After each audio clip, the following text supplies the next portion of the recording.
The elegant dining room of the Grandeur Bistro, usually a sanctuary of hushed conversations and the delicate clinking of crystal, became a stage for raw, shocking violence.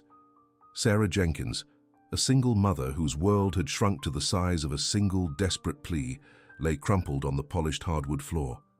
A thin, shockingly bright trail of crimson snaked from her temple, stark against the pallor of her skin. Above her, Mr. Michael Peterson, a real estate mogul in a sharp suit and a tie the color of dried blood, stood with one foot still slightly raised, his face a mask of triumphant sneer. His polished leather shoe had just connected with Sarah's cheek, the sickening crack of bone against leather still seeming to echo in the stunned, cavernous silence. Patrons froze mid-bite, their forks hovering over plates of seared scallops and truffle risotto, their eyes wide with a mixture of shock and morbid fascination, yet not a single soul moved. The manager, Mr. Henderson, a man whose spine seemed to have dissolved, remained rooted behind the grand mahogany bar, his face ashen, paralyzed by fear of the man who had just committed this atrocity. Sarah's hand, trembling uncontrollably, pressed against her bleeding face, a choked animal sob escaping her lips. The humiliation was a physical weight, crushing the air from her lungs.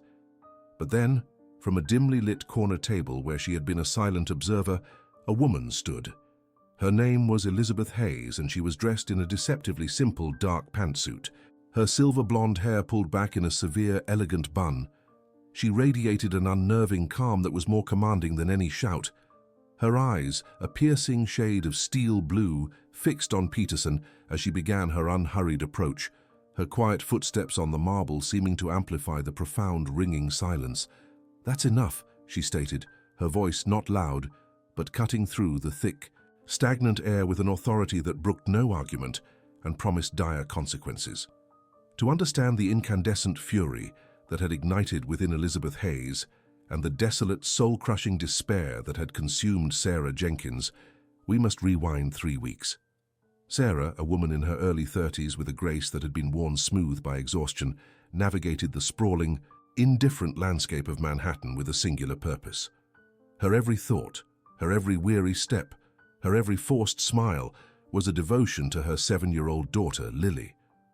Her life was a meticulous, frantic dance around overdue bills, unreliable babysitters, and the relentless, grinding pace of serving the city's elite at the Grandeur Bistro.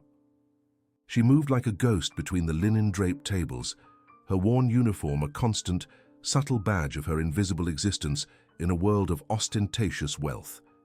Yet in Lily's bright, curious eyes and the sound of her innocent, unburdened laughter, Sarah found an unwavering strength, a core of dignity she guarded fiercely against a world that seemed determined to overlook her. She would read Lily stories at night, her voice soft and even, pushing away the memory of condescending patrons and the ache in her feet, creating a small, safe bubble of love in their tiny, cramped apartment. The rent on that apartment was a constant, looming threat, a monster that fed on late fees and sleepless nights. If your heart also beats for the quiet dignity of a mother's fight in the face of impossible odds, leave a like. Mr. Michael Peterson, however, was a man who seemed determined to methodically chip away at that dignity. His regular visits to the bistro were not for the food, which he invariably complained about, but for the sport. He was a predator who relished the power he held over the vulnerable, and Sarah, with her quiet demeanor and visible need for this job, was his preferred prey. His cruelty was casual, a series of small, calculated cuts. He would snap his fingers to get her attention, a sound that made her flinch every time. He would invent flaws in perfectly prepared dishes, sending them back with a theatrical sigh of disgust. He would make comments just loud enough for her to hear, remarks about her appearance, her competence, her station in life. "People like you just don't have the refinement for a place like this," he had once sneered, dropping his napkin on the floor for her to retrieve. Sarah had learned to endure it, to make herself smaller, to swallow the bitter taste of injustice and respond with a practiced, hollow, "Right away, sir." Each encounter left her feeling diminished, a little more transparent, but she would hold the image of Lily's smiling face in her mind like a shield. She had to survive. For Lily, she could survive anything. That fateful Friday evening, as the dinner rush began to swell, Sarah saw Mr. Peterson being led to his usual table in her section. An ominous cold tension settled deep in her stomach, a dark premonition that tonight his escalating torment was about to reach its terrible, violent crescendo, and her shield would finally shatter. Sarah's life outside the Grandeur Bistro was a delicate tapestry woven with love and scarcity. Lily, her 7-year-old daughter, was the sun around which her entire universe revolved, a brilliant, warm center of gravity that made the endless, exhausting orbits of her life bearable. Their tiny one-bedroom apartment, nestled in a less fashionable part of the city, was a world away from the polished mahogany and crystal of the restaurant. It wasn't a space defined by what it lacked, but by what it held. Lily's vibrant, crayon-drawn masterpieces taped to every wall, the sweet, waxy smell of her art supplies, and a small collection of carefully mended toys that were loved with the ferocity only a child could muster. Each night, after peeling off her uniform and soaking her aching feet, Sarah's true work began. It was the work of checking homework, of reading bedtime stories with animated voices for every character, of listening to the detailed and dramatic sagas of the school playground. It was in these quiet moments, with Lily's small head resting on her shoulder, her soft breathing a steady rhythm against the city's distant hum, that Sarah felt her own strength return. Every shift she worked, every condescending glance she endured, was a transaction, her dignity traded for Lily's future, a silent daily sacrifice laid at the altar of motherhood. She dreamed of a life where Lily wouldn't have to learn the art of being invisible, where her daughter would never have to witness the quiet exhaustion in her mother's eyes or understand the casual, cruel dismissiveness she so often faced. That night, the dream felt particularly distant. Mr. Michael Peterson's presence at the restaurant had become a dark cloud, a recurring storm she had to weather. His arrivals were always announced by a shift in the atmosphere, a tightening of the air as the staff braced themselves. Tonight was no different. He strode in 10 minutes after his reservation time, not with an apology, but with an air of entitlement, as if the world had been remiss for not waiting for him. Sarah, assigned to his section, took a steadying breath and pasted on her professional smile, a fragile armor against the impending barrage. The assault began with small calculated dismissals. He snapped his fingers to get her attention, a sound that cut through the low murmur of the dining room and made Sarah flinch internally. He complained that his water was not cold enough, then that the replacement was too cold. He sent back his appetizer, a perfectly seared scallop dish, claiming it had a mealy texture, a critique so baseless it was clearly designed only to assert his dominance. With each demand, Sarah moved with quiet efficiency, her voice a steady, polite murmur. "Of course, sir. Right away, sir." "My apologies, sir." She gritted her teeth, her practiced professionalism a shield against his verbal barbs, but inside, a quiet desperation grew. She could feel the eyes of the other patrons on them, some with pity, others with a detached curiosity, but none willing to intervene. She was alone on this stage, the unwilling partner in his cruel performance. Meanwhile, from a discreet table in the corner, Elizabeth Hayes observed the grim theater. Her incognito dining was a ritual, a way to strip away the insulating layers of her wealth and connect with the city's raw, unfiltered undercurrents. She came to places like the Grandeur Bistro, not just for the food, but for the stories that unfolded in the spaces between the clinking of forks and the pouring of wine. She had noticed Sarah Jenkins immediately. It wasn't just the subtle limp Sarah tried to hide after hours on her feet, or the way her eyes, though perpetually tired, remained sharp and alert. It was a quiet dignity, a resilience that radiated from her even as she absorbed Mr. Peterson's abuse. Elizabeth had seen men like Michael Peterson her entire life. They were a predictable breed, men whose sense of self-worth was so fragile it had to be constantly reinforced by diminishing others. They were a blight, a social pestilence she usually ignored. But tonight his cruelty held a sharper, more personal edge.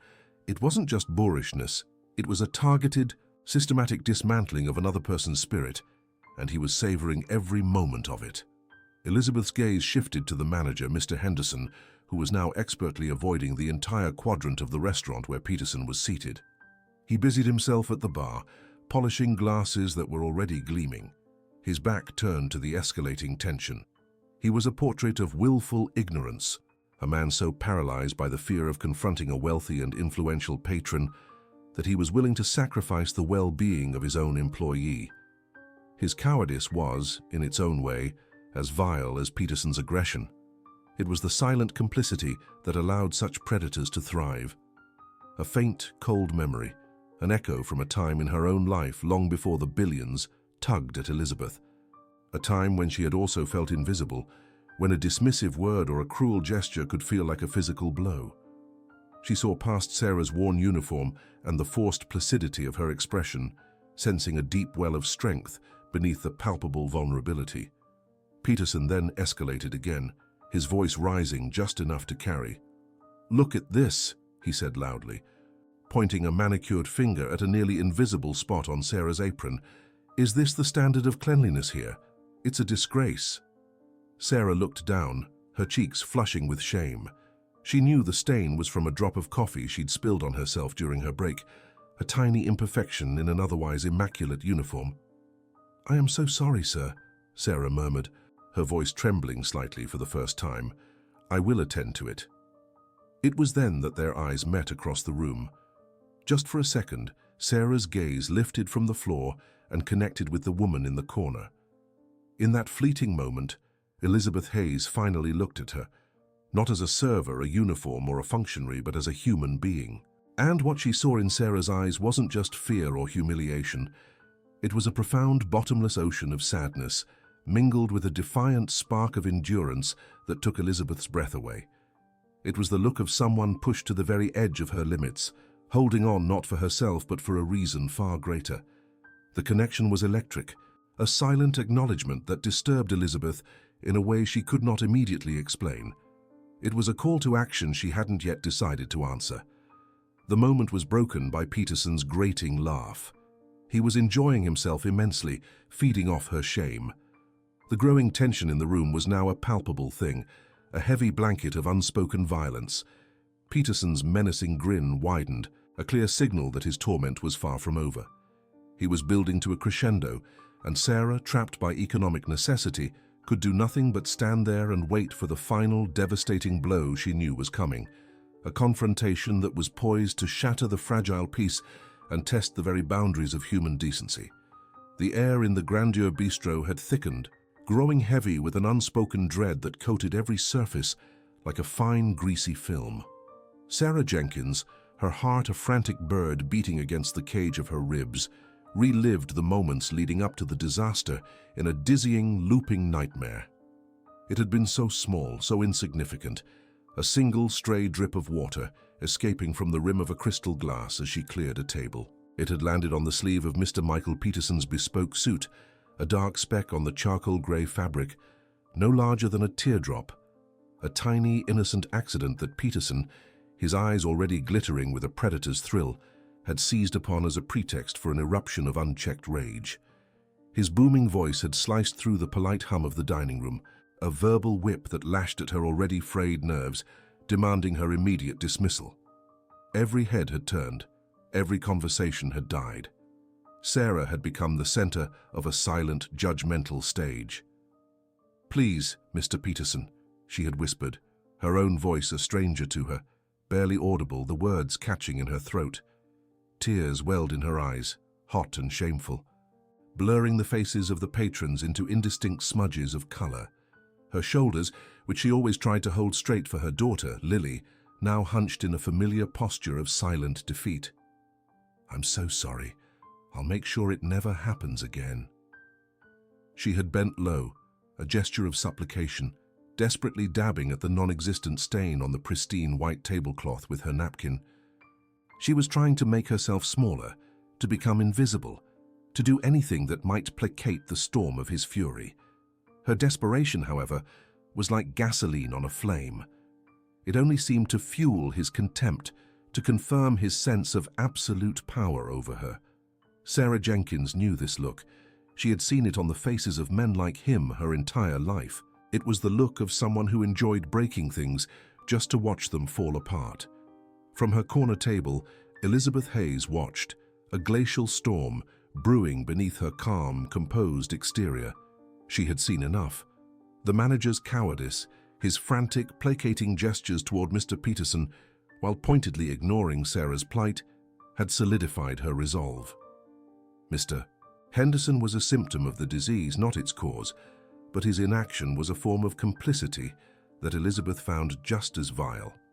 She saw the cruel, sinister smile spread across Mr. Peterson's face as he looked down at the woman cowering before him. His sneering words, "You're just not good enough, sweetheart. You belong in a diner, not here," were a prelude to the unspeakable. Then, with a casual, almost playful cruelty that made the act 1,000 times more monstrous, he swung his polished leather shoe upwards. The kick landed squarely on Sarah's cheek. A sickening crack, sharp and dry, echoed through the stunned silence of the room. It was a sound that didn't belong amidst the delicate clinking of silver and crystal. Sarah cried out, a small, choked sound of shock and pain, not a scream. It was the sound of a spirit being broken. The impact slammed her sideways against the cold, exposed brick wall of the restaurant. Her head hit the rough surface with a dull, heavy thud, and for a moment, the world dissolved into a kaleidoscope of spinning lights and profound darkness. A thin, bright stream of crimson began to snake its way from her temple, slowly tracing a path down her pale skin. The humiliation was absolute. The injustice was sickeningly palpable. The entire dining room froze. A fork clattered onto a plate, the sound as loud as a gunshot. A young woman's hand flew to her mouth, her gasp lost in the profound, suffocating silence. Every eye was glued to the scene, to Sarah crumpled on the floor, to the dark bloom of blood against her fair skin, to the man who stood over her, his foot now planted firmly back on the ground, a look of smug satisfaction on his face. And then Elizabeth Hayes stood. Her movement was not sudden or dramatic. It was unhurried, almost deliberate, a slow unfolding that commanded immediate, absolute attention. She placed her napkin neatly on the table, her silver blonde hair catching the light as she turned. Her eyes, usually a warm, intelligent blue, now held a chilling, steel blue intensity. As she crossed the opulent dining room, her quiet, sensible heels seemed to echo in the sudden, profound silence. She did not look at the gawking patrons. She did not look at the paralyzed manager. Her entire being was focused on one target. She stopped directly in front of Mr. Peterson, her 5'7" frame somehow seeming to tower over his larger, more imposing one. Her gaze was fixed on him like a laser, stripping away his bluster, his wealth, his bespoke suit, and leaving only the ugly, pathetic man beneath. Her voice, though not raised, cut through the air with an authority that left no room for doubt or argument. "That's enough," she stated, each word a stone dropped into a still pond. Mr. Peterson, momentarily startled by the intervention, tried to bluster, to laugh it off, to reassert his dominance. "And who the hell are you, her fairy godmother?" Elizabeth's expression did not change. Her voice, if anything, grew colder, sharper, slicing through his attempt at deflection like a blade. "You have just committed a felony, Mr. Peterson." She then raised her phone.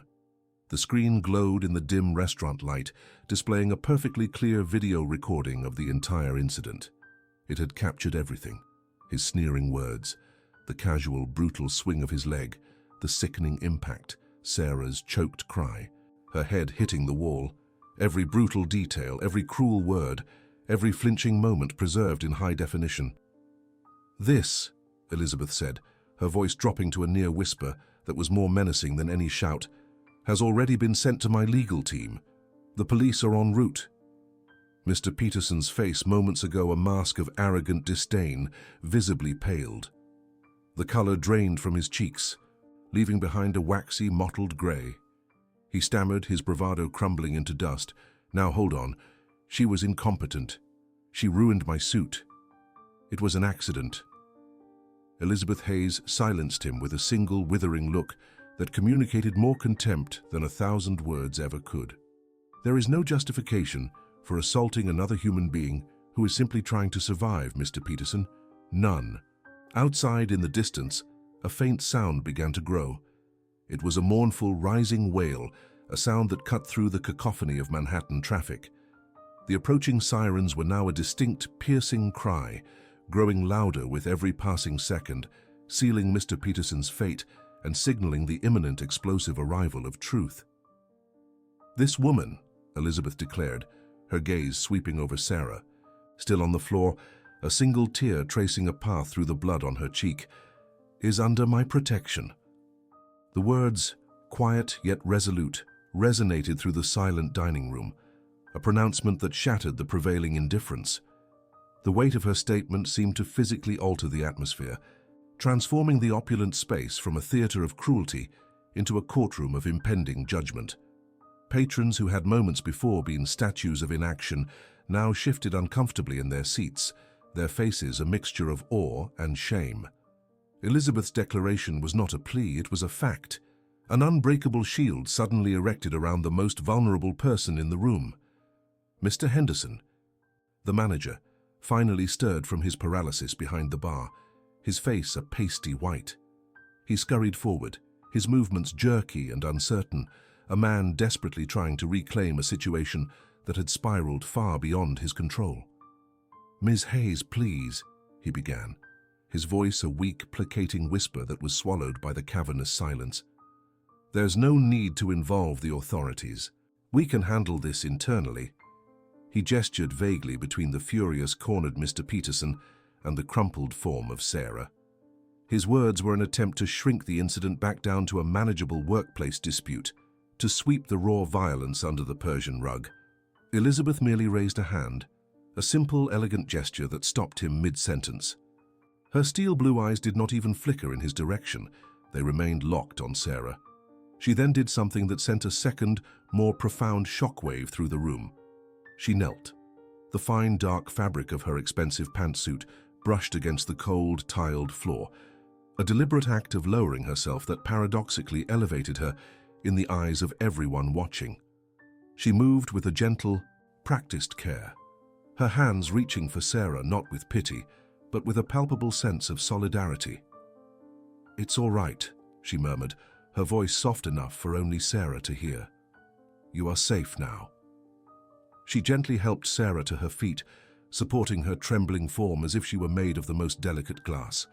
Sarah leaned against her, a sob of shock and relief finally breaking free. With her other hand, Elizabeth pulled out her own phone, its sleek, minimalist design a stark contrast to the unfolding human drama.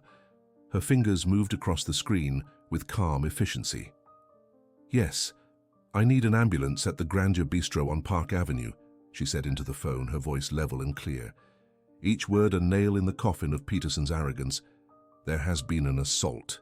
Moments later, the distant, piercing wail of sirens grew rapidly louder, a sound that sliced through the hushed tension of the restaurant.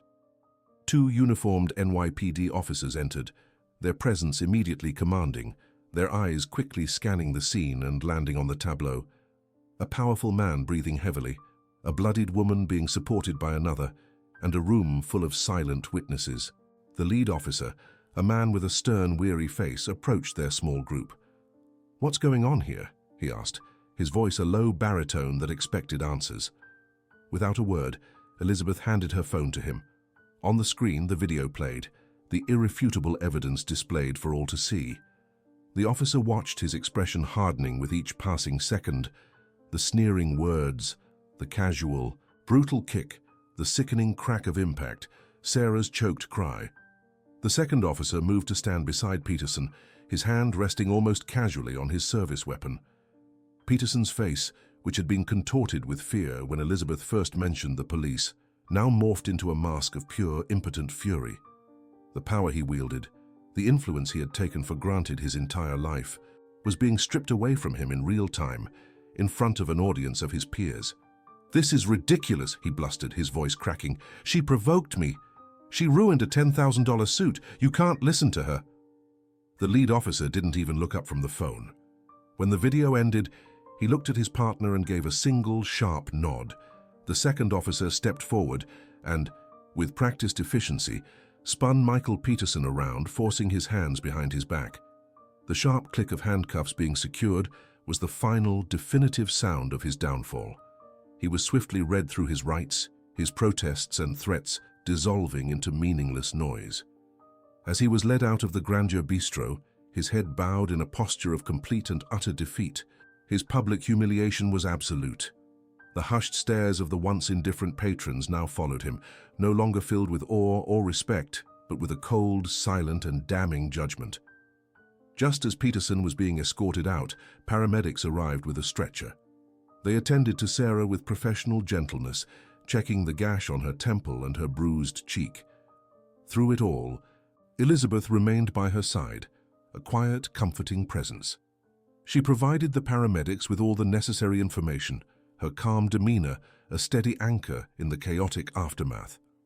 When they suggested taking Sarah to the hospital to be checked for a concussion, Elizabeth didn't hesitate.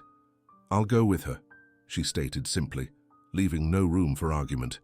In that moment, she was not a billionaire, not a CEO, but simply one woman ensuring another was cared for. The pivotal turning point had unfolded. The disguised billionaire had not only saved Sarah from further harm, but had leveraged her formidable influence and quick thinking to ensure that justice would be swift and unyielding.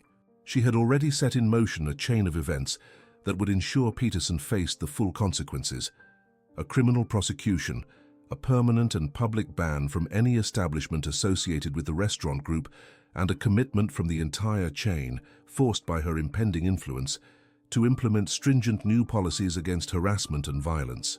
In the days that followed, the story exploded.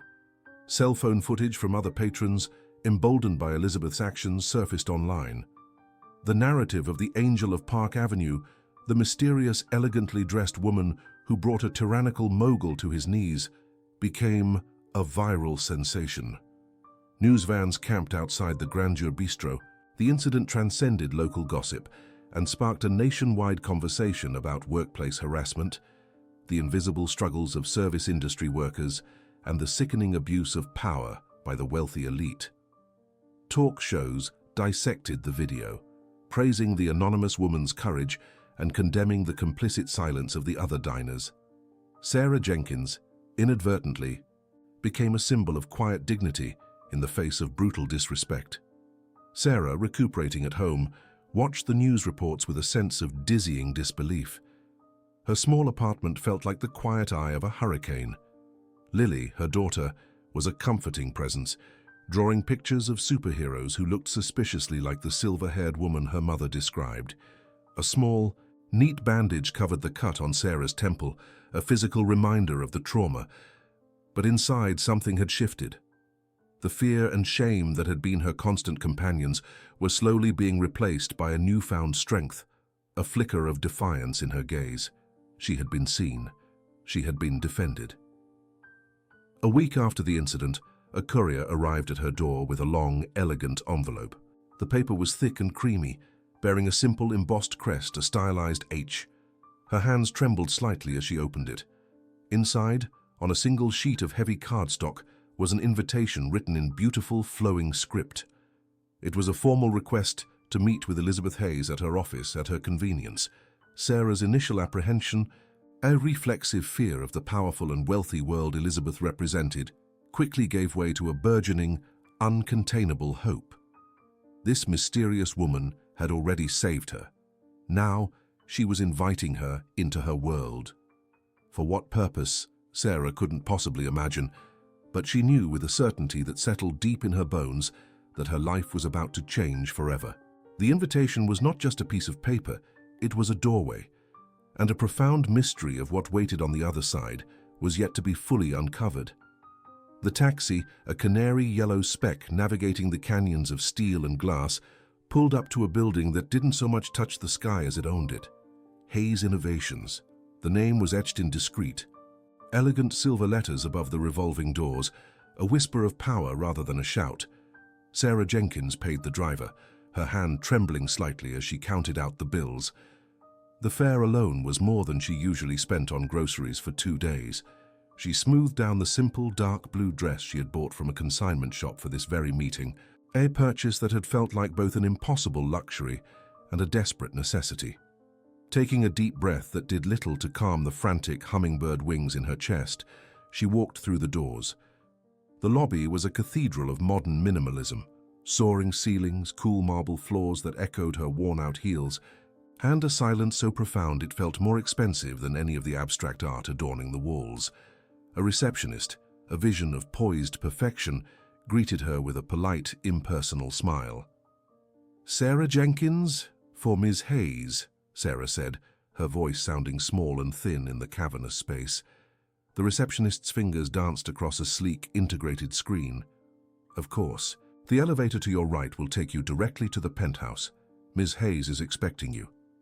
The elevator ride was a silent, swift ascent, the city of New York shrinking below her until the yellow taxis became tiny insects and the people vanished altogether.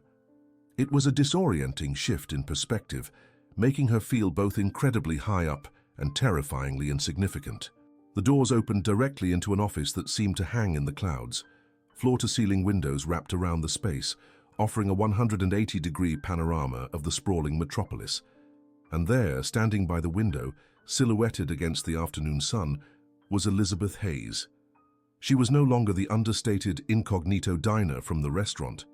Today, she wore a tailored suit that radiated quiet authority, her silver blonde hair styled impeccably. She turned, and the warm, empathetic eyes from that terrible night were now sharp, intelligent, and impossibly powerful. "Sarah," Elizabeth said, her voice calm and welcoming, gesturing to a pair of plush armchairs. "Thank you for coming. Please sit." Sarah sat on the edge of the chair, her hands clasped tightly in her lap. She felt a dizzying mix of intimidation and a strange, burgeoning wonder. This woman had saved her, a complete stranger who had stepped out of the shadows to defend her. But why? "I imagine you have many questions," Elizabeth began, her gaze direct but kind. "Let me start by being completely transparent. My name is Elizabeth Hayes. I am the CEO of this company."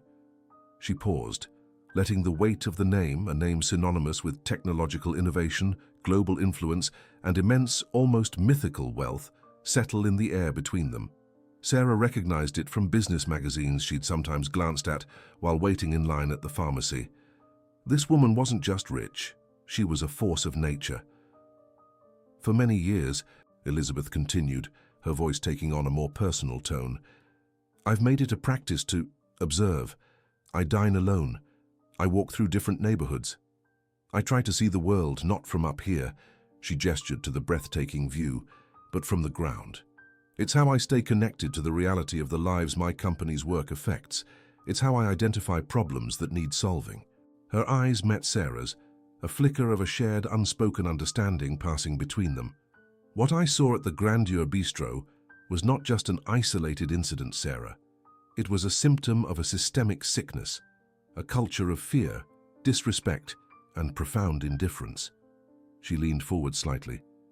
"That's why I did something about it. After that night, I made some inquiries. And then I made a decision. I have acquired the Grandeur Bistro." Sarah's breath caught in her throat. She assumed this meant the restaurant would be shut down, its name tarnished forever. She thought of her co-workers, of the fragile ecosystem of people just trying to survive. As if reading her mind, Elizabeth clarified, "Not just the bistro. I acquired the entire restaurant group. My intention is not to close it down, Sarah.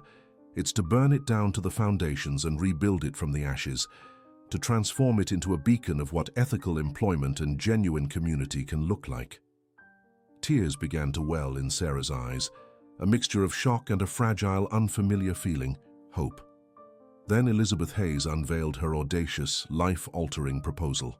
"A place like that cannot be run from an office in the sky. It needs a heart. It needs a leader who understands what it means to be invisible, to be treated with contempt, and to still show up every single day with dignity. It needs someone who knows the true value of kindness because they know the cost of cruelty." She paused, her steel blue eyes holding Sarah's gaze. "I want you to be the general manager of the newly rebranded establishment, Sarah. But more than that, I am offering you a significant minority partnership in the venture. I don't want you to work for me. I want you to build this with me." The world tilted on its axis. The sound in the room faded to a dull roar in Sarah's ears. General manager, partner. The words were so foreign, so far removed from her reality of scraped-together tips and late-night bus rides, that her mind couldn't fully process them. A sob, raw, and unrestrained, escaped her lips. It wasn't a sob of sadness, but of a profound, overwhelming release. All the years of being overlooked, of swallowing insults, of fighting to keep her and Lily afloat, it all came pouring out in a flood of grateful tears. Elizabeth simply waited, giving her the space and the dignity of her emotion. In the months that followed, the Grandeur Bistro was gutted, its cold, pretentious decor replaced with warm woods, vibrant community art, and an open kitchen that filled the air with inviting aromas. It was renamed the Compassion Kitchen. Under Sarah's guidance and Elizabeth's investment, it became more than a restaurant. It was a sanctuary. The staff received fair living wages, comprehensive health benefits, and access to childcare support programs. A strict, unbreakable, zero-tolerance policy for harassment of any kind, from patrons or staff, was the first rule in the employee handbook. Sarah, once a ghost moving between tables, blossomed. The quiet resilience she had always possessed now transformed into a compassionate, confident leadership that inspired fierce loyalty. She knew every employee's name, their children's names, their struggles, and their dreams. She managed with an empathy that the corporate world would have called a weakness, but here it was the restaurant's greatest strength. Lily, now 7 years old and thriving, would often do her homework at a small table in the corner after school, her innocent laughter becoming the restaurant's unofficial soundtrack, a constant, beautiful reminder of what they were all working for. The bandage on Sarah's temple had long since vanished, but the strength in her gaze was permanent. As for Michael Peterson, his downfall was as public as his crime. Convicted of assault, his carefully constructed world of privilege crumbled. He was hit with a barrage of civil lawsuits from other employees he had harassed over the years, who were now emboldened to speak out. His reputation was irrevocably destroyed, his name becoming a chilling symbol of an era of entitled cruelty that society was no longer willing to tolerate. His punishment was not just legal, it was cultural. He was rendered irrelevant. The Compassion Kitchen became an inspiring legend, its story resonating far beyond the bustling streets of New York. It was proof that a business could be both profitable and profoundly humane. The horrific violence that had aimed to crush one woman's spirit had, in the end, become the powerful, unlikely catalyst for a system designed to protect and uplift countless others. Justice and compassion, once seen as disparate ideals, were now beautifully intertwined on every plate served and in every respectful interaction. It proved a lesson for the world to see, that true kindness is never a weakness, and that dignity, when fiercely defended, possesses the transformative power to change everything. What does dignity mean to you? It's a question Sarah often pondered as she looked over the bustling, happy dining room she had helped build. And so, from the brutal despair of a single vicious kick, a revolution of compassion was born, proving that even the most fragile human spirit, when finally seen, can change the world.